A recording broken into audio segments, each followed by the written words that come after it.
his own impeachment inquiry is a fraud as he takes aim at the Utah senator, while Democrats on the campaign trail launch their own attacks. And let's be clear, essentially what we've got here is a walk-in indictment, walk-in in a red tie. What Mike Pompeo is promising from the State Department and the depositions from top diplomats scheduled for the week ahead. Breaking overnight, Oktoberfest explosions.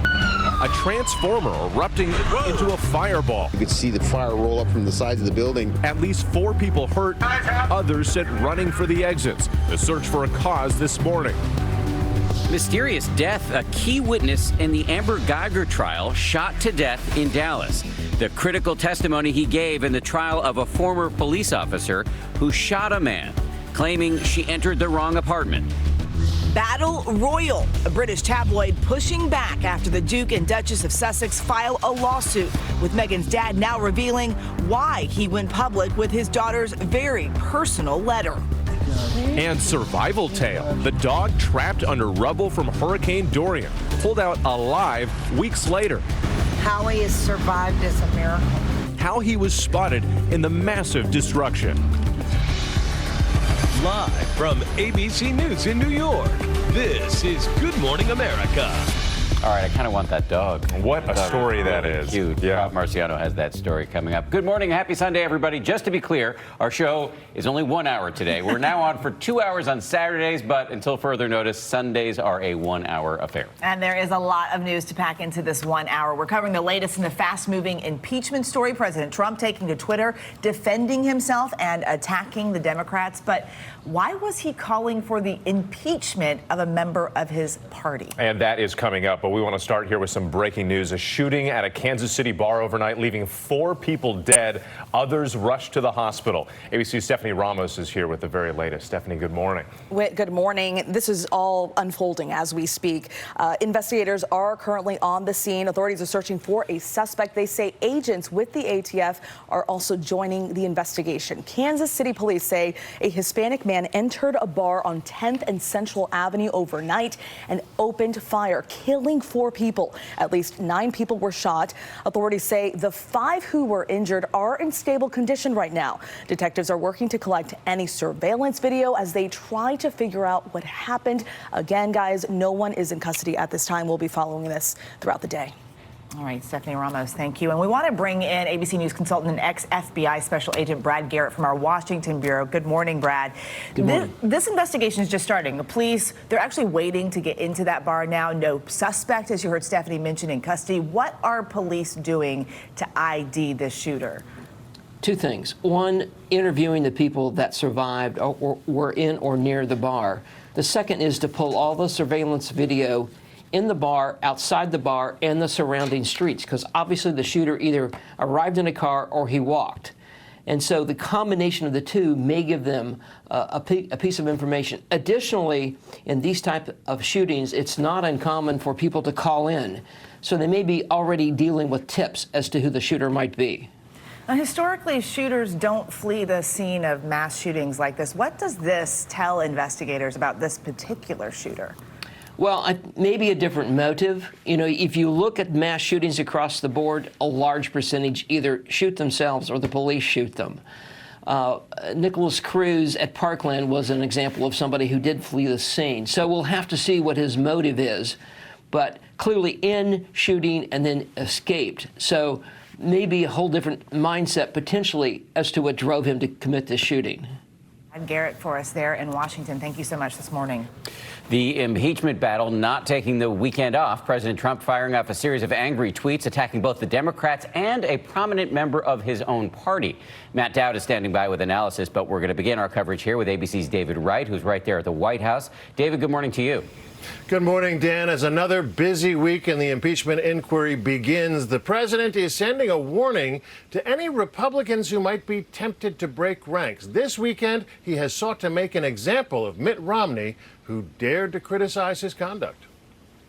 Calling Mitt Romney pompous with a capital P, President Trump fired off a series of tweets blasting the Utah senator, including this: "He is a fool who is playing right into the hands of the do-nothing Democrats. Hashtag impeach Mitt Romney." Romney's offense? calling Trump out for this comment Thursday. China should start an investigation into the Bidens. Romney had tweeted, "The president's brazen and unprecedented appeal to China and to Ukraine to investigate Joe Biden is wrong and appalling." He's the first Republican senator to criticize Trump's conduct directly. Last night, Susan Collins of Maine cautiously joined Romney. Collins, who faces a tough re-election fight, called the president's appeal to China completely inappropriate, but wouldn't say whether Trump was out of line pressuring Ukraine to investigate the Bidens. I would be acting as a juror, as I did in the Clinton impeachment trial. So I don't want to prejudge the evidence. Plus, not all the evidence is in yet. Democrats, not surprisingly, have been more vocal in their criticism, especially the Democrats running for president against Trump. This president has basically put his own business interests, his own political interests, his own partisan interests in front of this country. Let's be clear. Essentially, what we've got here is a walk-in indictment, walking in a red tie. As the impeachment inquiry resumes, House committees expect to hear from 2 U.S. diplomats this week. Gordon Sondland, the U.S. ambassador to the EU, is scheduled to give his deposition Tuesday. Marie Yovanovitch, the former ambassador to Ukraine whom Trump recalled, scheduled to testify Friday. Secretary of State Mike Pompeo said the State Department will cooperate within limits. There have been congressional inquiries that have harassed and abused State Department employees. Members of Congress in both parties have been lying low during this recess, trying to see which way the wind blows, but now they're being pushed to take a stand. Democrats want to exploit the fact that many Republicans are reluctant to criticize the president. They hope to use that in their effort to retake the Senate. Meanwhile, the White House is pushing for a full House vote on impeachment, in part to force Democrats running in Trump-friendly districts to go on the record supporting impeachment. Dan? It is a tricky political calculation for a lot of these members. David Wright, thank you very much. A lot to talk about this morning, so let's bring in our chief political analyst, Matthew Dowd. Good morning. Morning. So let's talk about this Trump versus Mitt Romney thing. Could attacking Mitt Romney actually be a good strategy because some other wavering Republicans in the Senate may be thinking, well, I don't want to go through what Mitt's going through right now, especially given the fact that the president is more popular than most of these senators in their own states?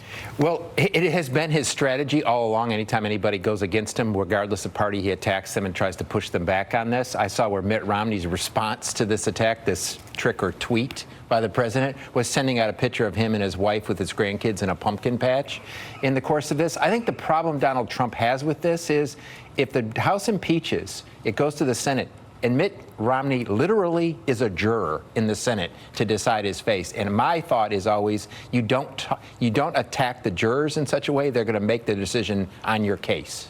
Let's talk about Secretary of State Mike Pompeo. We saw him speaking a little bit in David Wright's piece there. He came out yesterday and essentially said, yes, the president did request that the leader of Ukraine investigate Joe Biden, but it wasn't about politics. We don't care about Biden so much. It's about fighting corruption. Let's take a listen to what he said. We know exactly what we were doing there. We were trying to create a situation where it wouldn't be a corrupt government, right? We wanted to make sure that they didn't interfere in our election in 2016. We wanted to make sure that if we underwrote Javelin missile systems, something that the previous administration refused to do, we wanted to make sure that we were doing this with a government that was straight up. Okay, so they're saying it's about corruption, not about politics. Do you buy that? No, I mean, it strains total credibility on this. They asked the president if he's ever wanted to investigate anybody else other than his political opponent. He said, we'll have to look into that. I'll have to get back to you on that. And keep in mind one thing, Dan. The president's campaign chairman is a convicted felon. The president's vice chairman is a convicted felon. His head of the NSC is a convicted felon. And his lawyer was a convicted felon. So if he really wanted to attack corruption, you would think he would start it in his own camp. And yet, if you look at the 538 polling average right now, the president's approval rating hasn't gone down that much in the wake of the Ukraine story. Is there a way in which being attacked by the Democrats could help him with his base? The fascinating thing about Donald Trump since Inauguration Day is his job approval has been exceedingly stable. It doesn't rise very much, it doesn't fall very much, and it stays around 40%. improving economy, it doesn't go up. When all of these controversies hit him, it doesn't go down. He has a very stable level of support, which my guess he carries into 2020, which the Democrats ought to be careful about because it is a solid, stable support of him throughout. Matthew Dowd, always great to have you right here on the set on a Saturday and Sunday morning this weekend. Thanks again. Appreciate it. And a quick programming note here. Tune into This Week later this morning. George Stephanopoulos is going to speak with two of the House leaders deeply embroiled in this impeachment battle, Democrat Hakeem Jeffries and Republican Jim Jordan, plus the Powerhouse Roundtable, of which Matthew Dowd is a part. They'll be discussing impeachment and the 2020 race. It's all coming up on This Week later this morning right here on ABC. Matt, thanks again. Whit, over to you. Dan, thank you. We want to turn to breaking news from overnight. Oktoberfest celebrations turning into chaos when a transformer blew, sending a fireball into the sky. ABC's Kana Whitworth joins us from Huntington Beach, California with more. Kana, good morning. Hey, Whit, good morning. So you can see behind me, workers are trying to actually replace that transformer that exploded, sending fireballs shooting some 70 feet into the air during the Oktoberfest that was happening right here. Now, I spoke with these festival hall owners. They say they had to evacuate some 1,000 people and that it was really the quick thinking of the restaurant owner that saved them. Overnight, a California Oktoberfest celebration rocked by an apparent transformer explosion, sending that massive fireball into the sky in Huntington Beach. You could see the fire roll up from the sides of the building. We could feel the heat of the flame like on our foreheads. Festival goers say they saw multiple explosions and people started running. That man pulled me out of my booth, and then that was where the final explosion was. The owner of the festival hall alerted firefighters to a strange smell and immediately started evacuating people. His sister speaking exclusively to Good Morning America. Your brother escorts the fire department down to look at the transformer, and that's when the explosion happens. happens. Because the minute he went to go open the door, and he said it's right over here, and he turned right when that happened. That first explosion hit him, and he just caught on fire. The first calls coming in just after 8 p.m. local time. Officials rushing to the scene. Affirmative. We got several of our crew members burned, and I need. Give me 5 ambulances for now. Pat Brazel was at the festival describing to GMA that sheer moment of panic. Throughout the chaos, as people were running by and the security guards were screaming at people to get towards the nearest exit. So I just grabbed my fiance's hand and we started heading out the door of that event center. And that's when the second explosion happened. Officials now investigating what caused that underground electrical vault to explode. They were guided to an underground vault by a security guard. When they went to open to access to see what's going on in that vault, one explosion. You know, electrical fires, vault explosions, a lot of energy potential, a lot of heat. Wow, this really could have been so much worse. So right now, the restaurant owner is in the hospital with 2nd and 3rd degree burns to his torso and his head. He was taken to the hospital along with 2 other civilians and 2 firefighters. And Eva, right now, power is still out to this entire area. Yeah, lucky it wasn't a lot worse. Kana Whitworth for us there. Well, now to the latest on the campaign trail. Democrat Bernie Sanders saying he looks forward to getting back to work following a hospital stay for a heart attack. ABC's Rachel Scott joins us from Washington with more on the questions on how this could affect his run for president. Good morning, Rachel. Good morning, Eva. Yes, Senator Bernie Sanders still sidelined from the campaign trail, but on the road to recovery this morning. He says he is feeling great and is just very happy to be back home. The senator now out of the hospital after suffering from a heart attack. His family giving him a warm welcome as he arrived back home in Vermont. But it was at a campaign event in Las Vegas on Tuesday where Sanders started complaining of chest pain. He was hospitalized and doctors performed an emergency heart surgery, inserting 2 stents to clear up a blocked artery.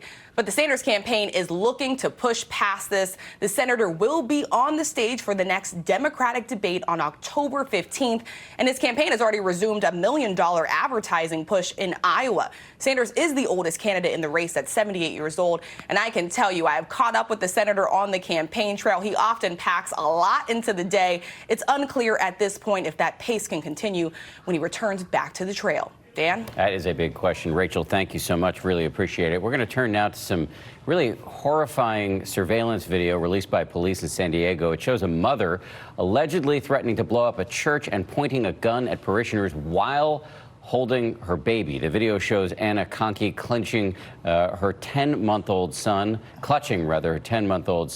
with one arm and holding a gun in the other while shouting threats during Easter Sunday Mass last April. Churchgoers tackled the mom, safely taking the baby and then holding the woman until police arrived. Conkey has pleaded not guilty to several counts, including child abuse and making criminal threats. In Maine, a man and 3 children have gone missing off the coast of Kennebunkport. The 4 of them were reportedly aboard a 14-foot boat yesterday morning and were seen wearing life jackets. The U.S. Coast Guard releasing a mayday call from that boat in which the man describes what is happening. Mayday, mayday. Children are in the water now, and I gotta bail out. And we're just gonna all huddle together.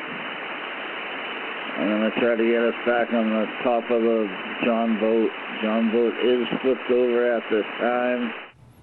A terrifying call there. The U.S. Coast Guard and crews from nearby towns spent Saturday searching for those boaters. Now to a tragic development following the trial of a former Dallas police officer convicted of murdering her neighbor. A man who lived across the hall from the victim and testified at the trial was shot dead. ABC's Kaylee Hartung is here with this story. Good morning to you, Kaylee. Oh, good morning, Eva. So much emotion ran through the courtroom during Amber Guyger's trial. Joshua Brown, he testified through tears, describing what he heard of the confrontation and the gunshots that killed his neighbor. Now police are searching to find his killer and anyone who witnessed it. Be advised, it does look like we have one on the ground. This morning, investigators searching for the gunman who killed a key witness in the murder trial of former Dallas police officer Amber Guyger, who was convicted last week of murdering her neighbor Botham Jean. One shot and then a double tap after that. I looked outside and we actually saw the victim right there laying down. That was it. 27-year-old Joshua Brown gunned down in this Dallas parking lot. Mr. Brown, please have a seat. Just days ago, Brown provided critical testimony for the prosecution during Guyger's trial, getting emotional at times as he remembered his neighbor Jean. The accountant was killed while he was in his apartment watching TV. The former officer saying she thought Jean was an intruder. Do you recall ever hearing someone say, "Hey, put your hands up," at a loud tone? No, ma'am. Or, "Show me your hands"? No, ma'am. Looks like it was a silver sedan that looked like it was fleeing from the location. Dallas police now focusing on finding Brown's killer in a community already reeling in the aftermath of Botham Jean's death. Guyger was sentenced Wednesday to 10 years in prison. That's well short of the maximum 99 years that she could have received. An attorney for Botham Jean's family now saying Brown deserves the same justice that he sought to ensure the Jean family. He does deserve that. This is exactly the kind of trauma this city did not need at this point. Kaylee, thank you so much. Really appreciate it. We're going to switch gears now and check the forecast for that. Our friend Robert is here. What's going on, man? Good to be back. Eva, you are a legend down there. Oh, yeah, right. Gator. Congratulations on Florida Gators. Yes. Winning over Auburn. That was a very stressful game. Staying on and it was homecoming. They needed to win. Big deal. It was a fun. Good to be back. Good to see you guys. I want to share with you some video. It's that time of year. We want to show the fall foliage, and we speed it up. And here the aspens all glow there. And Telluride, Colorado, it won't be long before the lifts will be running with some white on the ground there. And it will be shredding the gnar, as we like to say. A little bit of snow expected in the mountains of northern Rockies, perhaps, but not like we had last week. This front is pushing towards the east, so this is going to throw up some rain and some showers, some thunder, rumbles of thunder as well from Missouri up through Pittsburgh later on today, and then slowly make its way towards the east. This will impact some of the commutes during the morning hours tomorrow, and then in the afternoon. It's a pretty slow-moving front, so the I-95 corridor will be rather wet going all the way into Tuesday as far as how much rain we expect to see. Not a whole lot on the East Coast, but it'll be more intense, I think, through the Tennessee Valley. So this will be 2 to 3 inches of rainfall expected in these areas, and that is ushering in some much-needed cooler air, especially down across the southeast. An unprecedented heat wave for fall there. Temperatures finally getting out of the 90s in Baton Rouge and Birmingham and landing into the 70s. That's going to feel nice. That's a quick check on what's happening weather-wise across the nation. Now it's time for your local forecast. Well, hello and happy Sunday. Mostly cloudy skies today, but at least it will be mild. Showers for the most part should hold off and be mainly west of D.C. For the Fall for Fairfax Kids Fest, looks pretty nice. Temperatures into the mid-70s this afternoon. You can join us from 10 o'clock this morning through 5 o'clock this afternoon. I'll be there as well through around 3, 4 o'clock. Early next week. Now, we will have cooling conditions eventually. Tomorrow, 80 degrees ahead of the cold front, bringing rain by the late afternoon and evening. Upper 60s Tuesday and Wednesday.